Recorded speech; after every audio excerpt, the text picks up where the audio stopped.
Bertemu kembali bersama saya Zawaz Yusof dalam rentasan berita dan antara paparan utama edisi 1551 malam ini.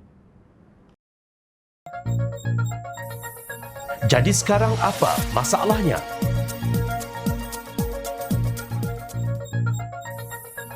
Tidak perlu ke padang merbuk.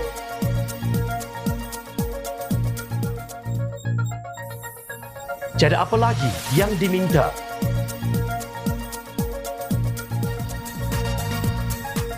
Santan kini sudah binasa.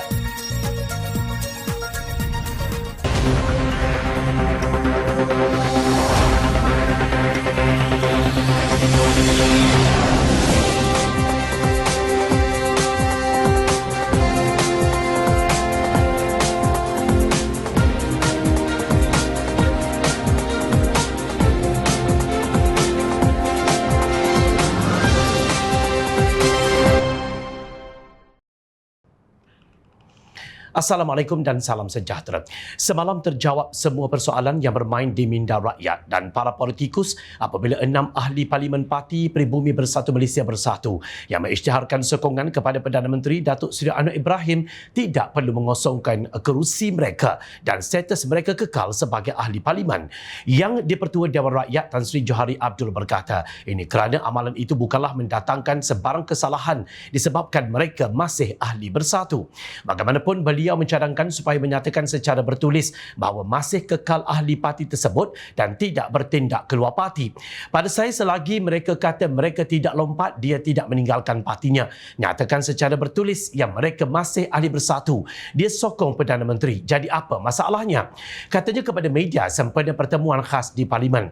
Dalam pada itu, bagi mengelak sebarang konflik, Johari menawarkan ahli Parlimen tersebut sekiranya mereka ingin menukar tempat duduk di dalam Dewan Rakyat. Ada dalam peraturan mesyuarat juga hak yang di-Pertua Dewan Rakyat. Atas permohonan ahli parlimen, saya boleh melayan permintaan mereka untuk tukar tempat duduk.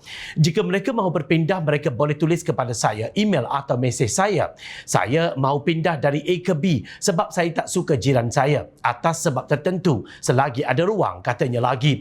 Berikutan itu, Setiausaha Agung Bersatu Datuk Seri Hamzah Zainuddin memutuskan meminda perkara 10 dalam perlembagaan parti bagi menghalang insiden sama berulang. Selain bersedia berdepan pilihan raya kecil PRK sekiranya berlaku pengosongan kerusi wakil rakyatnya yang diambil tindakan.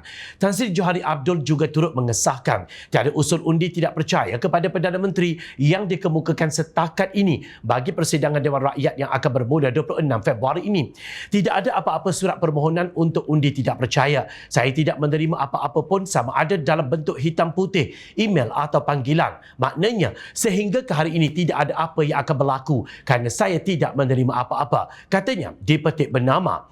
Pertengahan Januari lalu, Perdana Menteri Malaysia Datuk Seri Anwar Ibrahim mencabar pembangkang supaya membawa usul tidak percaya di Parlimen jika mahu menumbangkan kerajaan perpaduan pimpinannya dan berkata kerajaan perpaduan sudah memberi peluang kepada usul tidak percaya dibuat, namun langkah itu tidak pernah dilakukan pembangkang sejak setahun lalu. Namun asyik dengan pelbagai propaganda dan naratif menumbangkan kerajaan hingga mengundang ketidakstabilan politik sekaligus mengganggu gugat keyakinan pelabur. Dah lama kita tunggu usul tidak percaya, dah setahun. Hari-hari kita tunggu tetapi tidak ada. Jadi kita tidak ada fikir apa-apa. Saya tidak fikir mereka ada kekuatan untuk membawa ini.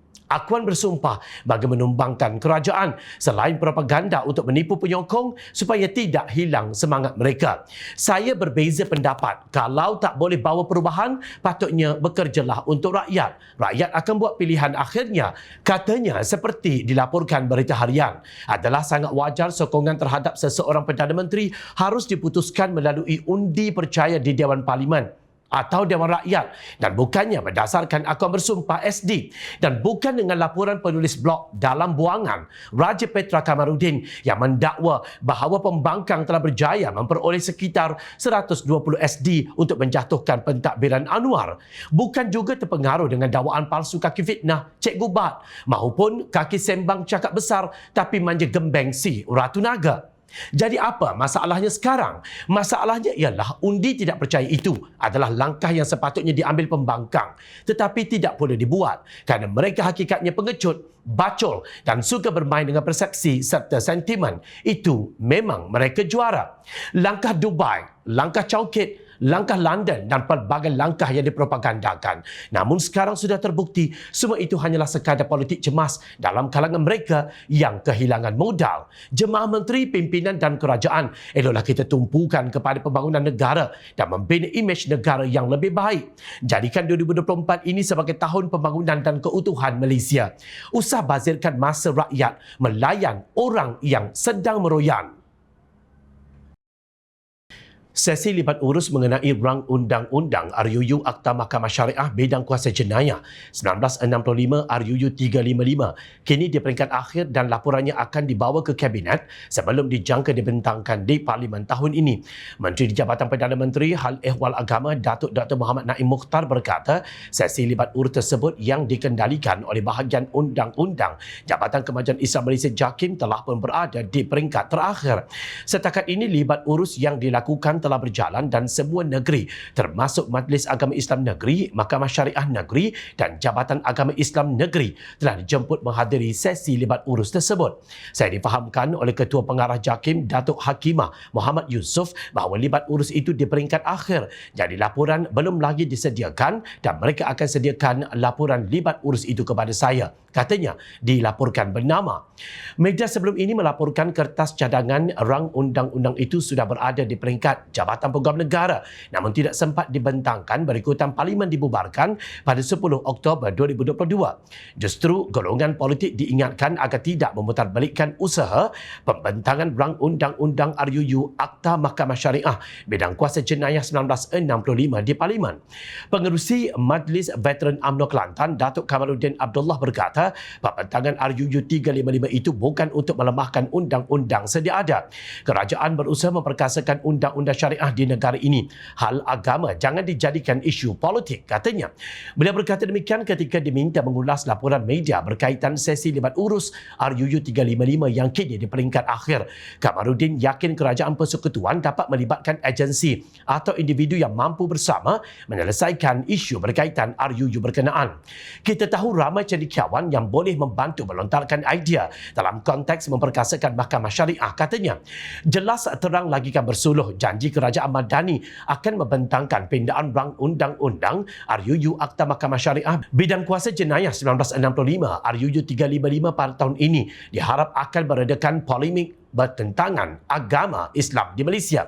Bagi Ketua Penerangan Keadilan Kemahaman Ahmad Nazir Yop, pembentangan itu yang telah bertangguh sejak usul persendirian Ahli Parlimen Marang Tan Sri Haji Abdul Hadi Awang pada tahun 2016 akan selepas ini memfokuskan perbezaan pendapat beberapa kelompok Islam ke arah satu matlamat mengukuhkan undang-undang syariah di peringkat negeri. Keadilan Kemahaman sokong penuh kerajaan membentangkan RUU 355 tahun ini. Kami berharap dengan pembentangan RUU 355 oleh Kerajaan Perpaduan ia akan menoktahkan segala polemik agama, penunggangan agama dan manipulasi isu agama dalam politik yang melampau, katanya dalam satu kenyataan. Menurut Ahmad Nadir, RUU 355 telah memecahkan umat Islam sejak 2015 lalu sehingga ada yang menganggap tidak menyokong usul Presiden PAS ketiga itu sekiranya meninggal dunia harus ditanam di tanah perkuburan bukan Islam. Katanya dengan usaha kerajaan untuk meluluskan pindaan RUU 355 tersebut, seharusnya PAS akan menyokong kerajaan perpaduan dalam hal berkenaan. Isu RUU 355 telah memecahkan masyarakat Islam di Malaysia akibat permainan sentimen pihak tidak bertanggungjawab. Oleh itu diharapkan dengan pembentangan RUU ini dan diluluskan di Dewan Rakyat akan menoktahkan segala polemik, katanya. Pindaan tersebut dijangka akan mencadangkan hukuman lebih berat kepada pesalah syariah dan mungkin menyamakan hukuman sebagaimana yang terdapat pada Undang-Undang Jenayah Sivil. Sekejap, tidak perlu kita berhimpun di padang merbuk dan tidak perlulah menguntungkan syarikat printing dengan tempahan baju berwarna purple. Ia kelihatan tidak berapa cerdik. Mohon hadam, mohon faham. Kalau padi katakan padi, tidak kami tertampi-tampi. Kalau pasti, katakan pasti, tidak kami ternanti-nanti. 2 hari lalu, Ketua Pemuda UMNO Dr. Muhammad Akmal Saleh menggesa Perdana Menteri Datuk Seri Anwar Ibrahim agar tidak membenarkan cadangan beras putih Malaysia Madani dilaksanakan kerana ia akan menghapuskan terus beras putih tempatan yang lebih murah di pasaran. Katanya beras Madani yang dicadangkan seolah-olah menyokong perbuatan kartel yang mencampurkan beras tempatan dan beras import. Pengenalan beras Madani ini menjadikan usaha menentang campuran antara beras tempatan dan import daripada dijual di pasaran seperti sia-sia. Kita perlu terus menentang kartel ini, bukan menyokong apa yang mereka buat. Jangan tipu rakyat dengan beras Madani. Bila buat beras Madani, beras tempatan campur beras import dan dijual pada harga lebih tinggi daripada beras tempatan, saya percaya tidak akan ada lagi beras tempatan dijual langsung, katanya di Facebook. Muhammad Akmal turut mempersoalkan kewajaran cadangan itu kerana ia seperti membunuh pasaran beras tempatan yang dijual lebih murah berbanding beras Madani. Kalau beras Madani dijual di pasaran RM30, maka tidak akan ada lagi beras putih tempatan yang dijual dengan harga RM26. Peniaga ini daripada dia jual RM26 beras tempatan, baik dijual RM30 untuk untung banyak. Sedangkan harga diambil daripada pesawah kita tetap sama, katanya di peti FMT. Sebelum itu, Menteri Pertanian dan Keterjaminan Makanan Datuk Seri Muhammad Sabu berkata kerajaan belum memutuskan pengenalan satu grade beras putih dikenali beras putih Malaysia Madani yang diumumkan Jawatankuasa menangani harga makanan dan kos sara hidup. Menjelaskan kekeliruan pengumuman oleh Ketua Jawatankuasa itu, Muhammad berkata sebarang ketetapan harus berpandukan Akta Kawalan Padi dan Beras 1994 dan dimaklumkan kepada Jemaah Menteri. Pengumuman Ahli Parlimen Bukit Gantang, Syed Abu Hussein Hafiz Syed Abdul Fasal berhubung penjualan beras putih Malaysia Madani berharga RM30 bagi kampit 10 kg mulai 1 Mac ini menggantikan beras putih tempatan SST dan beras putih import SSI menimbulkan persoalan ramai termasuk pengarah urusan Maidin Datuk Amir Ali Maidin yang meminta penjelasan lanjut kerajaan. Sebagai respon, Perdana Menteri berkata cadangan beras putih Malaysia Madani dipercayai mampu menyekat campur tangan kartel beras. Tidak benar dakwaan wujud campur tangan kartel. Beras Madani boleh sekat campur tangan kartel, katanya kepada media selepas Majlis Pelancaran Program Memperkasakan PKS My Impact SME Hub di Kuala Lumpur. Anwar berkata kerajaan belum membuat ketetapan mengenai cadangan mewujudkan beras Malaysia Madani yang diumumkan Pengerusi Jawatankuasa menangani harga makanan dan kos sara hidup NACOL. Ia akan dibincangkan dalam NACOL dan belum ada keputusan, katanya lagi. Dan sudah pasti sebarang ketetapan harus berpandukan Akta Kawalan Padi dan Beras 1994 dan dimaklumkan kepada Kabinet. Sebarang keputusan yang ingin dibuat kerajaan mengenai isu ini diharap akan terus mempertimbangkan kebajikan dan kemampuan rakyat serta dapat membantu mereka mengurangkan kos sara hidup secara holistik. Menentang perbuatan jahat yang diamalkan kartel selama ini, membela nasib pesawah untuk pendapatan yang lebih baik, juga membela nasib rakyat yang terhimpit dengan perbelanjaan harian demi kelangsungan hidup adalah antara elemen keinsanan yang perlu diambil kira demi kebaikan bersama. Kami sebagai rakyat menanti manfaatnya dengan hati yang terbuka. Tiada apa lagi yang kami minta. Semalam, Jom Channel telah menyiarkan berita tentang kelancangan Mulut Setiausaha Agung PAS Datuk Seri Taqiyuddin Hassan yang dilihat mengeluarkan kenyataan dangkal serta tidak bertanggungjawab dengan melabelkan atau memberi gelaran Black Friday yang merujuk kepada nasib malang Undang-Undang Syariah Kelantan yang kononnya sudah dinodai. Ironisnya, Taqiyuddin Hassan menganggap kenyataan Jumaat Hitam yang dibuatnya selepas Mahkamah Persekutuan memutuskan 16 peruntukan dalam enakmen jenayah syariah Kelantan terbatal adalah konotasi biasa sebagai peguam yang kalah dalam sesuatu kes mahkamah. Bila saya kalah kes, saya kata ini Isnin yang hitam atau Selasa yang hitam. Ia hari yang hitam untuk anak guam saya, katanya di Petik Malaysia Kini. Sebelum ini, Sultan Selangor Sultan Sharafuddin Idris Shah turut menegur kenyataan yang mengelirukan termasuk gelaran Black Friday oleh pemimpin tertentu terhadap keputusan Mahkamah Persekutuan membatalkan 16 peruntukan dalam enakmen Kanun Jenayah Syariah 1 Kelantan 2019. Tanpa menamakan sesiapa, Sultan Sharafuddin bertitah ada pihak mengulas berdasarkan kepada polemik kepentingan pihak-pihak tertentu sehingga menimbulkan pelbagai kekeliruan kepada umat Islam di negara ini. Sebagai respons segera, Ahli Parlimen Bangi Syarizan Johan berkata, sepanjang beliau mengendalikan kes mahkamah, tidak pernah beliau sebut mana-mana hari sebagai hari yang hitam jika kemenangan tidak berpihak kepada anak guamnya. Menurut peguam itu, istilah Jumaat yang hitam yang digunakan Taqiyuddin jelas adalah percubaan untuk menghasut rakyat. Bila anak guam saya kalah kes, saya tidak pernah sebut hari itu sebagai hari hitam ke, putih ke, hijau ke. Label Black Friday yang diberikan adalah percubaan menghasut rakyat. Bila ditegur oleh Tuanku Sultan Selangor, cuba pula untuk downplay apa yang dimaksudkan. Katanya, mengulas kenyataan terbaru Taqiyuddin itu adalah sangat benar. Hasutan yang dibuat pemimpin politik membawa kesan yang sangat tidak baik kepada rakyat. Apalagi jika pemimpin itu merupakan mereka yang pernah menjadi pengamal undang-undang. Malah Taqiyuddin sendiri pernah menjadi Menteri Undang-Undang ketika pentadbiran kerajaan pintu belakang atau tebuk atap sebelum ini. Kenyataan sedemikian mengundang rasa yakin rakyat bahawa kononnya apa yang dikatakan mereka adalah benar dan akhirnya menggalakkan mereka mengeluarkan pelbagai naratif palsu di media sosial tanpa rasa bersalah kerana kejahilan mereka.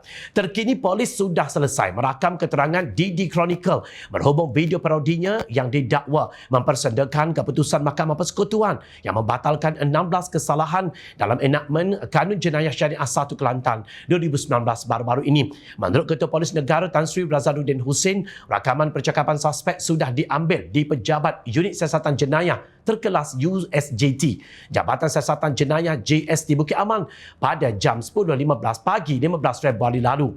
Siasatan berkaitan kes ini dijalankan mengikut Seksyen 504 Kanun Keseksaan, Seksyen 505 Kanun Keseksaan dan Seksyen 233 Akta Komunikasi dan Multimedia Malaysia 1998, katanya lapor Berita Harian. Susulan itu beliau memaklumkan bahawa kertas siasatan yang lengkap akan dirujuk kepada Ketua Unit Jenayah Am dan Ketenteraman Awam Kujaka, Jabatan Peguam Negara Putrajaya. Razaluddin berkata sebanyak 49 laporan polis diterima pihaknya terhadap DD Chronicle di seluruh negara setakat jam 8 pagi kemarin dan difahamkan hari ini ada laporan yang dibuat di negeri Sabah. Aduan tertinggi jelasnya dicatatkan di Johor dengan 12 laporan, Pahang 5, manakala masing-masing 4 di Ibu Negara, Melaka, Perak dan Selangor dan masing-masing 3 di Sabah, Kelantan dan Kedah. Selain itu, masing-masing 2 laporan di Negeri Sembilan dan Terengganu serta masing-masing 1 di Perlis, Pulau Pinang dan juga Sarawak. Katanya lagi, DD Chronicle atau nama sebenarnya Didi Sulaiman Rai sebelum ini mengundang kecaman orang ramai apabila didakwa mempersendakan Islam dan menghina mahkamah. Video berdurasi 3 minit 55 saat itu memaparkan lelaki berketurunan Indonesia berkenaan berlakon membuka kaunter pengakuan Mahkamah Sivil Pandu lalu. Beliau yang juga menjaga kaunter Pandu lalu itu berkata menyatakan perbuatan minum arak dan berjudi tidak akan dikenakan hukuman. Katanya minum arak bukan satu kesalahan selain menegaskan bahawa undang-undang Islam sudah dimansuhkan. Untuk rekod, Didi dikenali umum menerusi video lagu-lagu parodi termasuk memperlekeh Gabungan Perpaduan, Pakatan Harapan PH dan Barisan Nasional BN serta menyuarakan sokongan kepada Perikatan Nasional PN. Susulan penyebaran video parodi itu, rata-rata warganet menyifatkan DD Chronicle sudah melampaui batas dan menuntut menteri berkaitan tegas bertindak. Bila dilihat mempermainkan hukum syarak, memperlekeh keputusan para hakim yang bijaksana di Mahkamah Persekutuan serta tidak menghormati semangat rukun negara. Kerana pulut santan binasa, kerana mulut badan binasa. Apa yang Jom Channel nak katakan hanyalah 2 perkataan, iaitu padan muka. Ingat, rakyat sentiasa memerhati. Jom Channel mengucapkan jutaan terima kasih kepada para penyokong dan kepada yang berminat untuk memberikan sumbangan bagi memberikan kami meneruskan perjuangan menyampaikan berita yang benar. Sumbangan boleh dibuat melalui akaun bank yang tertera. Suara rakyat kami sampaikan demi negara tercinta. Teruskan bersama kami di Jom Channel. Saya Zawaz Yusof. Assalamualaikum. Salam sejahtera. Jumpa lagi.